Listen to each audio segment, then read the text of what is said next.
হয়েছে বাবা? কি হয়েছে? এটা কি লেগে আছে এখানে? কি রাগ করছো কেন? তুমি কি রাগ করছো? পাপার জন্য রাগ করছো? তার রাগ করার মেন উদ্দেশ্য হচ্ছে তার বাবা তাকে রেখে মাংস ভাজা আর ভাত খাইতেছে।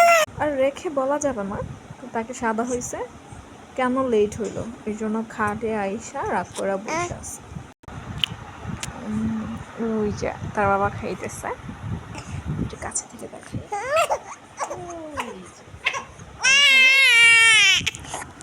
ওরে রাগ করতে করতে শুয়ে আয়ে পড়ছে গো আল্লাহ। পাপা যাও, ওই যে বাবা ডাক দিচ্ছে তোমার, কতবার যাও। খাবে না? একটু খাবে না? ওই দেখো তেস্তি করে খায়, দেখছো? তুমি খাবে না?